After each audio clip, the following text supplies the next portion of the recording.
दोस्तों, एक परिवार में बड़े बेटे की मौत हो जाती है, जिससे पूरा परिवार टूट जाता है। बेटे को खोने के बाद वो परिवार उसकी विधवा पत्नी को नहीं खोना चाहता है, क्योंकि वह बहुत ही सुंदर, सुशील और सज्जन थी। इसलिए परिवार के लोग उसकी शादी छोटे बेटे यानी उसके देवर से करा देते हैं। लेकिन उसके देवर के दिल में कोई दूसरी लड़की बसी थी, इसलिए पत्नी के रूप में वो अपनी भाभी को स्वीकार नहीं कर पाता है। वो लड़का दो राहे पर खड़ा होता है, जबकि उसकी भाभी पत्नी के रूप में उसे कुछ ही दिनों में हद से ज़्यादा चाहने लगती है और एक दिन वह अपने दिल की बात उससे कह देती है। मगर इसके बाद भी वो लड़का अपनी प्रेमिका के साथ एक दिन घर से भाग जाता है। हेलो दोस्तों, आदाब, नमस्कार। मैं हूँ एसआर सागर। आज आपको मध्य प्रदेश के भोपाल शहर की यह सच्ची कहानी सुनाने जा रहा हूँ। दोस्तों, मध्य प्रदेश की राजधानी भोपाल में महेश सिंह 1990 की दशक में एक छोटी सी कपड़े की दुकान से व्यवसाय शुरू करते हैं। लेकिन देखते ही देखते 10-12 वर्षों में महेश सिंह का व्यवसाय इतना चल जाता है कि महेश सिंह का नाम भोपाल शहर के 8-10 कपड़ा व्यवसायियों में होने लगता है। एक छोटे से मकान से शुरू हुआ यह व्यवसाय 10-15 वर्षों में एक बड़े मकान में बदल जाता है, जहां 10-15 नौकर काम करने लगते हैं। महेश सिंह के मोहित और मोहन दो बेटे होते हैं। मोहित पढ़ाई पूरी करने के बाद कपड़े की व्यवसाय में अपने पापा का सहयोग करने लगता है, जबकि मोहन कॉलेज की पढ़ाई पूरी करने के बाद आगे की तैयारी में लगा होता है। महेश सिंह जिस दिन दुकान पर नहीं रहते, उस दिन मोहित कैश काउंटर पर बैठता और वही दुकान को देखता। एक दिन मोहित दुकान पर बैठा होता है, तभी दो लड़कियां, एक लड़का और एक अधेड़ महिला वहां कपड़ा खरीदने पहुंच जाते हैं। इन चारों में एक बहुत ही खूबसूरत लड़की 24 वर्षीय ममता सिंह होती है, जो अपनी सहेली के भाई की शादी का कपड़ा खरीदवाने वहां गई होती है। ममता को जब मोहित देखता है तो उसे देखता ही रह जाता है। उसकी समुंदर जैसी गहरी बड़ी बड़ी आंखें, गोरा रंग, घुटने तक लंबे लंबे काले काले बाल, वह किसी नायिका से कम नहीं लग रही थी। ये चारों शहर से करीब 30 किलोमीटर की दूरी से वहाँ कपड़ा खरीदने गए हुए होते हैं। लगभग 60,000 रुपये का कपड़ा खरीदने के बाद मोहित कपड़े का बिल बना करके ममता को देता है और ममता अपनी सहेली के भाई को देती है। उसका भाई उसका पेमेंट करता है। पेमेंट पाने के बाद फिर मोहित उस बिल को ममता को थमा देता है। ममता हाथ में बिल लेने के बाद उसमें लिखे मोबाइल नंबर को देखने लगती है और मोहित से पूछती है कि इसमें से आपका कौन सा नंबर है। तो मोहित ममता से कहता है कि पहला वाला नंबर पापा का है और दूसरा वाला नंबर मेरा है। इसके बाद मोहित ममता और उसकी सहेली को एक एक दुपट्टा गिफ्ट करता है और उसकी सहेली की मौसी को एक ब्लाउज का पीस भेंट करता है, जबकि उसके भाई को एक बड़ी वाली तौलिया देता है। इसके बाद चारों वहाँ से कपड़ा लेकर के बाहर आने लगते हैं। तो ममता पीछे मुड़कर मोहित को देखती है तो पाती है कि मोहित उसे गौर से देख रहा है। इसके 2 दिन बाद ममता मोहित के नंबर पर फ़ोन मिला देती है और जैसे ही एक घंटी बजती है वह फ़ोन काट देती है। मोहित जब मोबाइल पर अपनी मिस कॉल देखता है तो वह कॉल बैक करता है और जैसे ही फ़ोन उठता है वह पूछता है कि आप कौन बोल रही हैं। तो ममता कहती है कि मैं ममता बोल रही हूँ। फिर मोहित ममता से पूछता है कि बताइए आपको क्या काम है। तो ममता कहती है कि कुछ नहीं, बस ऐसे ही आपका नंबर चेक कर रही थी और फिर सोची कि आप बिजी होंगे, इसलिए मैंने फ़ोन काट दिया। तो मोहित कहता है कि हम कितना भी बिजी रहें, लेकिन आप हमें कभी भी फ़ोन कर सकती हैं। हमारी ऐसी किस्मत कहाँ कि आप हमें फ़ोन करें और हमसे बातें करें। यह सुनने के बाद ममता कहती है कि आप बातें बहुत अच्छी करते हैं। तो मोहित कहता है कि आप तो बातें भी बहुत अच्छी करती हैं और अच्छी हैं भी। इस पर ममता कहती है कि रहने दीजिए, पहली बार फ़ोन पर हो रहे बात में ही आप इतना झूठ मत बोलिए। यह कहने के बाद ममता फ़ोन काट देती है। इसके बाद मोहित और ममता के बीच बातों का जो सिलसिला शुरू होता है वह मुलाकात में बदल जाता है और वो मुलाकात फिर मोहब्बत में बदल जाती है। दोनों प्यार में साथ जीने मरने का सपना देखने लगते हैं, लेकिन कहते हैं कि इश्क और मुश्क छुपाए कब छुपता है, इसकी जानकारी दोनों के परिजनों को हो जाती है। ममता के घरवाले जब यह जानते हैं तो मोहित के बारे में वह जानकारी करते हैं तो पाते हैं कि मोहित बहुत ही अच्छा लड़का है और बहुत ही बड़े घर का है, इसलिए वह शादी करने का फैसला कर लेते हैं।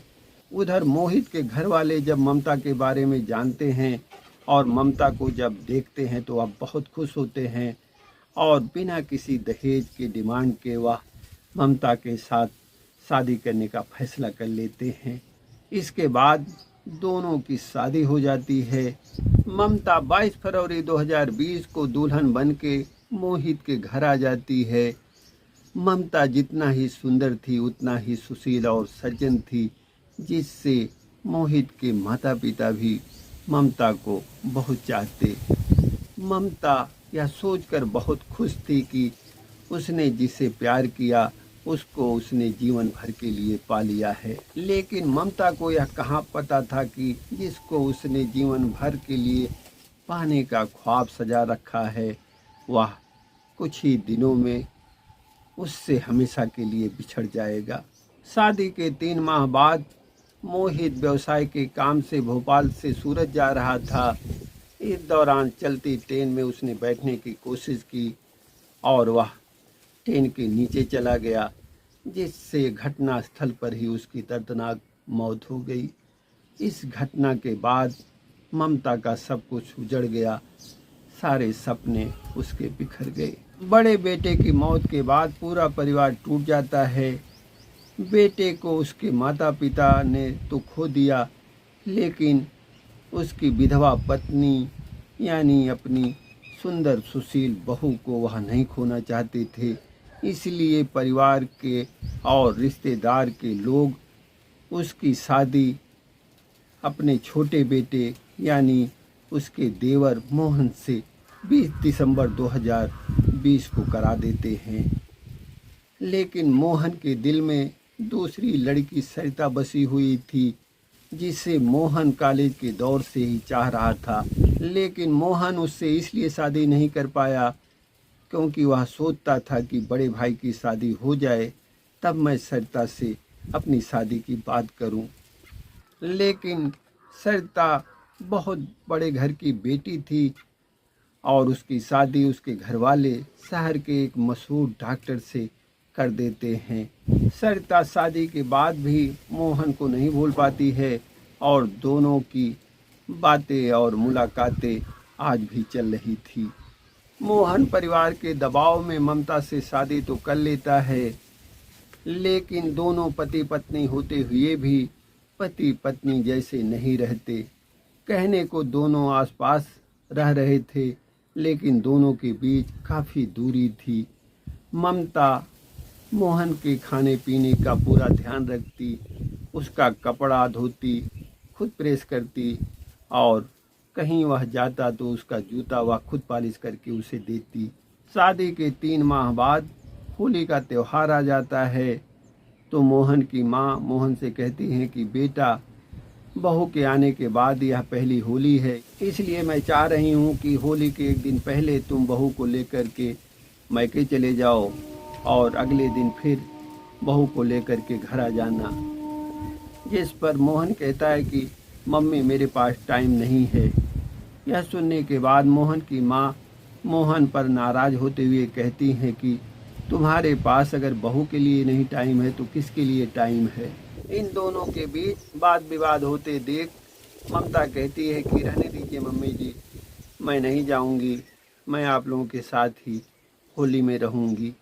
तो मोहन की माँ ममता से कहती हैं कि क्यों नहीं जाओगी, बहन जी और भाई साहब क्या सोचेंगे कि मोहन तुम्हें लेकर के क्यों नहीं आया। मोहन होली के एक दिन पहले ममता को कार में बैठाता है और उसे मैके लेकर के चल देता है। वहाँ पहुँचने पर जब ममता की माँ और पापा मोहन के साथ ममता को देखते हैं तो वह बहुत खुश होते हैं। ममता की 20 वर्षीय छोटी बहन सोनी आकर के मोहन का पैर छू करके कहती है, नमस्ते जीजा। मोहन का वहाँ काफ़ी मान सम्मान होता है और रात को खाना खाने के बाद मोहन जब सो जाता है और गहरी नींद में जब वह सो रहा होता है तभी सोनी उसके पास आ जाती है और उसके मांग में सिंदूर, उसके आँखों में काजल, होठों पे लाली, माथे पर बिंदी लगा करके वह चली जाती है। लेकिन मोहन को इसकी खबर नहीं चलती। मोहन सुबह जगता है और छत के ऊपर वह बाथरूम में जब जा रहा होता है तो ममता की माँ की नज़र मोहन पर पड़ती है। मोहन के चेहरे को देखने के बाद ममता की माँ हंसने लगती हैं, जिस पर ममता अपनी माँ से पूछती है कि क्या बात है मम्मी। तो वह कहती हैं कि बेटा, दामाद जी का चेहरा देखो, सोनी ने कैसा बना दिया है। इसके बाद ममता छत के ऊपर चली जाती है। मोहन जैसे बाथरूम से बाहर निकलता है, ममता अपने आंचल के पल्लू से उसके आँखों का काजल, होठों की लाली साफ करती है, माथे की बिंदी हटाती है और अपने साड़ी के पल्लू से उसके मांग में लगे सिंदूर को वह साफ करती है। इसके बाद ममता मोहन से कहती है कि चलिए नहा लीजिए। इसके बाद मोहन स्नान करने लगता है। नीचे आने के बाद ममता अपनी छोटी बहन को डांटती है कि तुम्हें अपने जीजा को इतना परेशान नहीं करना चाहिए। तो ममता की छोटी बहन सोनी कहती है कि दीदी, होली में इतनी मस्ती तो चलती है। जिस पर ममता कहती है कि पापा अगर यह सब देखते तो क्या कहते, तुम्हें भी डांटते और हमें भी डांटते। ममता अपनी छोटी बहन सोनी से कहती है कि होली तो आज है, आज जी भर के उनके साथ होली खेल लेना। इसके बाद मोहन चाय नाश्ता करता है और सोनी मोहन के साथ जी भर के होली खेलती है। इसके बाद शाम होता है। शाम को नहाने के बाद मोहन ममता के मम्मी पापा को अबीर लगा करके उनका पैर छूता है। सोनी भी मोहन को अबीर लगा करके पैर छूती है। ममता भी मोहन के माथे पर अबीर लगा करके पैर छूती है। शाम होता है, सब लोग साथ बैठ करके खाना खाते हैं। सोनी जी भर के मोहन से बातें करती है। सुबह होता है, मोहन ममता को लेकर के घर आने लगता है। ममता आंखों में आंसू लेकर अपनी मम्मी और पापा का पैर छूती है। सोनी ममता और मोहन का पैर छूती है और कहती है कि जीजा जी फिर जल्दी दीदी को लेकर के आइएगा, हम लोग आपका और दीदी का इंतज़ार करेंगे। इसके बाद ममता कार में बैठती है और मोहन कार स्टार्ट करता है और वहाँ से लेकर के ममता को घर आ जाता है। इसके कुछ दिनों के बाद एक दिन रात को करीब 8-9 बजे मोहन को तेज़ बुखार हो जाता है।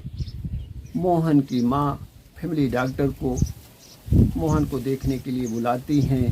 डॉक्टर मोहन को आकर के देखता है और दवा इंजेक्शन देने के बाद मोहन की माँ से वह कहता है कि आप इनके माथे पर बर्फ़ की ठंडी पट्टी रखते रहिए। डॉक्टर के जाने के बाद ममता वहाँ आ जाती है और मोहन के माथे पर बर्फ़ की ठंडी पट्टी वह रखने लगती है।